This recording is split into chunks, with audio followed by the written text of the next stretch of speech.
মাতৃ হোৱাৰ স্বপ্ন পূৰণ কৰিবলৈ মলাসন কৰক। মাতৃত্বৰ গৌৰৱেৰে গৌৰৱান্বিত হ'বলৈ প্ৰতিগৰাকী মহিলাই কামনা কৰে। মাতৃত্ব লাভ কৰাটোৱেই যেন প্ৰতিগৰাকী মহিলাৰ একমাত্ৰ ইচ্ছা তথা জীৱনচৰ্যা। এগৰাকী মহিলাই মাতৃ হোৱাৰ অলিক সপোন বাস্তৱায়িত হ'লে তেওঁ কেনে সুখ অনুভৱ কৰে সেয়া হয়তো আন কোনেও নুবুজিব। কিন্তু মাক হোৱাটো জানো মুখৰ কথা?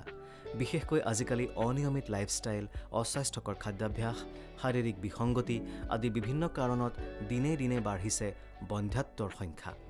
মাক হোৱাৰ প্ৰবল ইচ্ছা থাকিলেও যেন এনেধৰণৰ আনুষংগিক কাৰকবোৰে বাধাৰ সৃষ্টি কৰে। বিবাহ হোৱাৰ পাছতে সন্তান জন্ম দিয়াৰ পৰিকল্পনা কৰিও বিফল হোৱা পৰিলক্ষিত হয়।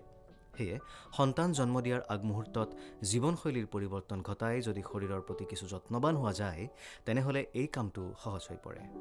এগৰাকী বিবাহিত মহিলাক মাক হোৱাৰ ক্ষেত্ৰত যোগাসনে যথেষ্ট সহায় কৰে। মাক হোৱাৰ স্বপ্ন পূৰণ কৰিবলৈ নিয়মিতভাৱে মলাসন কৰাৰ অভ্যাস কৰক, পাব আচৰিত ফল। কিদৰে কৰিব মলাসন? এই আসন কৰিবলৈ সিমান কঠিন নহয়।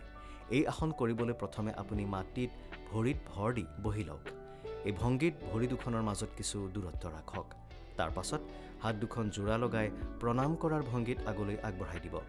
এই অৱস্থাত মনত ৰাখিব, হাত দুখনেৰে যাতে ভৰি দুখন লগ নলগাকৈ আঁঠু দুটাত হেঁচা মাৰি ধৰা হয়। এই সময়ত গোটেই শৰীৰৰ ভৰ ভৰি দুখনে বহন কৰিব। এইদৰে 4 মিনিটমান থাকি পাছত আগৰ অৱস্থালৈ ঘূৰি আহক। আসনবোৰৰ ভিতৰত এই আসন অত্যন্ত উপকাৰী।